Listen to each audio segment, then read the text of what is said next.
మంత్ర BP sugar thyroid reversal nature మంత్రతో సాధ్యం.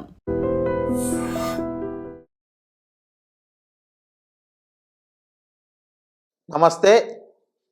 Govt అనే విని ఉంటారు. దీన్నే ఆయుర్వేదంలో వాత రక్తం అని అంటారు.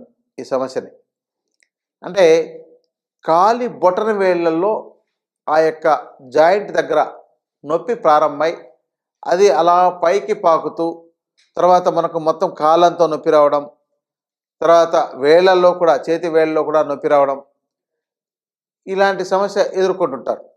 అయితే దీనికి మీరు వెళ్ళి టెస్ట్ చేస్తే మీకు యూరిక్ యాసిడ్ ఉండాల్సిన దానికన్నా ఎక్కువగా ఉంది అని మీకు ఒక రిపోర్ట్లో తేలుతుంది. దీన్నే గౌట్ అని వాత రక్తం అని అంటారు. ఇది రావడానికి కారణం మనం హై ప్రోటీన్ ఉండే ఆహార పదార్థాలు, కార్బోహైడ్రేట్ హైగా ఉండే తీసుకునే పదార్థాల వల్ల ఎక్కువగా జరుగుతుంది. ప్రధానంగా నాన్ వెజ్ ఎక్కువ మోతాదులో తినే వాళ్లకు ఈ సమస్య వచ్చే అవకాశాలు ఉన్నాయి. అందుకని కొంతమంది నాన్ వెజ్ తినకపోయినా పప్పులు అధికంగా తింటున్నా కూడా వాళ్ళకు కూడా వచ్చే అవకాశం ఉంటుంది. అయితే ఇక్కడ ఒకటి బాగా గుర్తించాలండి, ఎవరు ఎంత తిన్నా ప్రమాదం రాకూడదు, ఏ సమస్య రాకూడదు. అది వచ్చిందనంటే ఎక్కడో మనకు శరీరంలో కొన్ని లోపాలు ఏర్పడ్డాయని అర్థం.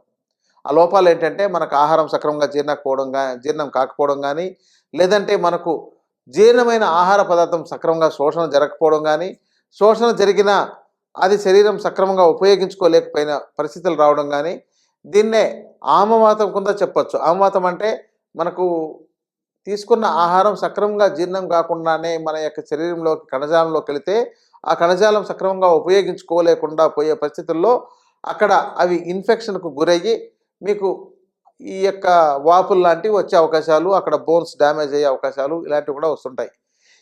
దీనిలో ఉండే లక్షణాలు ఏంటంటే ప్రధానంగా కాళ్ళల్లో నొప్పులు, కాలి వేళ్లల్లో ముందు ఈ యొక్క బొటన వేలు దగ్గర జాయింట్లో పెయిన్ రావడం, రెండు కాళ్ళలోనూ వాపు వచ్చేసేయడం, అది బాగా ఇట్లా వంగిపోవడం, అసలు ఎర్రగా మనకు మీరు చూస్తే ఇంత ఎర్రగా ఎవరికైనా ఈ యొక్క గౌట్ వ్యాధి వచ్చిండే వ్యక్తికి చూసినట్లయితే ఇంతగా సమస్య ఉంటుందా అనిపిస్తుంది అనమాట. అక్కడ ఆ జాయింట్ అంతా కూడా డ్యామేజ్ అవుతుంది. ఆ బోన్స్ అంతా వీక్ అయిపోవడం కానీ, లేకపోతే అది వాపు చేయడం కానీ, దాంతో ఇన్ఫెక్షన్ ఏర్పడడం కానీ ఇవి ఉంటాయి. ఈ సమస్య ఎలా తగ్గించుకోవాలనేది మనకు ఒక సమస్యగా తయారైపోతుంది. ఎందుకంటే దానికి టాబ్లెట్స్ ఎన్ని వాడినా తాత్కాలికంగా ఉపశమనం ఉంటుందే తప్ప పూర్తిగా పరిష్కారం కాదు. మీరు ప్రోటీన్ ఫుడ్ ఆపేయండి, నాన్ వెజ్ తినకండి, ఇవన్నీ అంటుంటారు. కొంతమంది చాలా కష్టపడి పనిచేసుకోవాల్సిన అవసరాలు ఉంటాయి. అలాంటి పరిస్థితుల్లో వాళ్ళు కొంత నాన్ వెజ్ తింటేనే వాళ్ళకు సరిపడా శరీరానికి శక్తి వస్తుంది. మరి ఇక్కడ తినలేని పరిస్థితుల్లో వాళ్ళకు శరీర బలం తగ్గిపోయి బలహీనమైపోయి ఇంకా వాళ్ళు రోగిగా తయారైపోతారు. అందుకని వీళ్ళు మొట్టమొదట చేయాల్సింది ఏంటంటే, మీకు ఎన్ని సమస్యలైనా ఉండనండి, ఏ లక్షణాలైనా ఉండనండి, మీరు ఈ యొక్క గౌట్ అనేది వచ్చిన తర్వాత బల అనేది ఒక ప్లాంట్, దీన్నే తుత్తూరు బెండ అని అంటారు. దాని యొక్క బెరడు మీరు సేకరించి కషాయం చేసి తాగాలండి. ఇదొకటి. రెండవది తిప్పతీగను బాగా లావుగా ఉండేదాన్ని, అంటే బొటన వేలంతా లావుగా ఉండేదాన్ని తీసుకొచ్చి కచ్చాపచ్చగా దంచి కషాయం చేసి తాగాలండి. తర్వాత కోకిలాక్ష అంటారు. కోకిలాక్ష అంటే మనకు గురివిడి చెట్లు అంటారు. ఈ యొక్క గొరిమింటాకు చెట్లని కూడా అంటుంటారు. ఇది ఎక్కువగా చెరువుల్లోనూ వాటిలో దొరుకుతుంటుంది అనమాట. అది బాగా ముళ్ళు ఉంటాయి.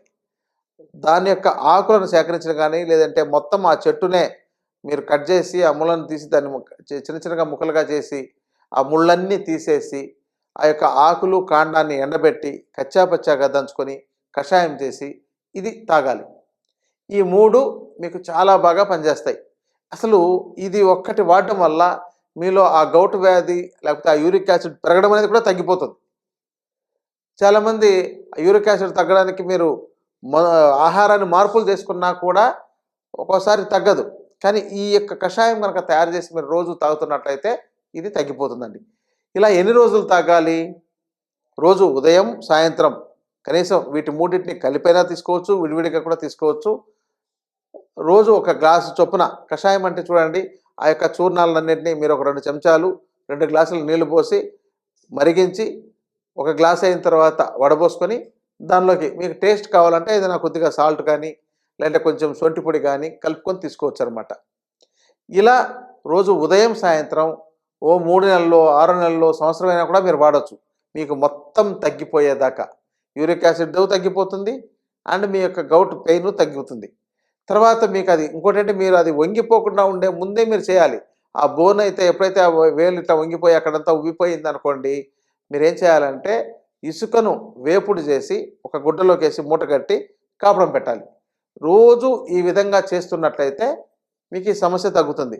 లేని పక్షంలో ఆ జాయింట్ మొత్తం ఇబ్బంది అయితే తర్వాత మీకు నడకకు సమస్య అవుతుంది, నొప్పి ఉంటుంది, ఒక తెలియని రోగం మన శరీరంలో చేరిపోయి తర్వాత దాంతో ఒక రకమైన ఇబ్బంది ఉంటుంది. ఇక దాని బాధ చెప్పలేని వర్ణాతీతం, మీరు రోగగ్రస్తులుగా తయారైపోతారు. ఇదండి ఈ యొక్క గౌట్ వ్యాధిలో ఉండే సమస్యకు మంచి పరిష్కారం. మీరు మిగతా మందులతో ఎంత పరిష్కారం చేసినా అది తాత్కాలికమే, కానీ ఈ యొక్క చెప్పిన పరిష్కారం చాలా బాగా పనిచేస్తుంది. దీనిలో మీకు ఇంకా తగ్గలేకపోతే వైద్య శాస్త్రంలో, ఆయుర్వేద వైద్య శాస్త్రంలో చాలా రకాల శాస్త్రీయ ఔషధాలు ఉన్నాయి. ఆ ఔషధాలని వైద్యుల పర్యవేక్షణలో తీసుకోవాలి. ఇదండి దీనికి సంబంధించిన సమాచారం. ఇంకా ఇతర డౌట్స్ ఏమైనా ఉన్నట్లయితే మీరు కామెంట్స్ రూపంలో తెలియజేయండి, తగిన జవాబు చేయగలుగుతాం. నమస్కారం. And for more videos, Please subscribe to iDream. Please subscribe to iDream. Please subscribe iDream. And please subscribe to iDream. For more videos, subscribe to iDream. please like, share and subscribe to the channel. Congratulations, iDream. Subscribe to iDream. Subscribe to iDream. So subscribe to iDream Media. iDream की iDream team अंदर की huge congratulations. Please subscribe iDream Media. Please subscribe to iDream. Subscribe iDream. Please subscribe to iDream. iDream అంటే నా కళల channel subscribe చేసుకున్న నోరు తిరుగుతలేదు, మీరైతే గంట గుర్తు కొట్టండి. For more such videos, please subscribe to iDream. Subscribe to iDream. Please subscribe to iDream. Please subscribe iDream Media. Please do subscribe to iDream. Please subscribe to iDream Media. For best entertainment and information, please subscribe iDream. And don't forget to subscribe to iDream.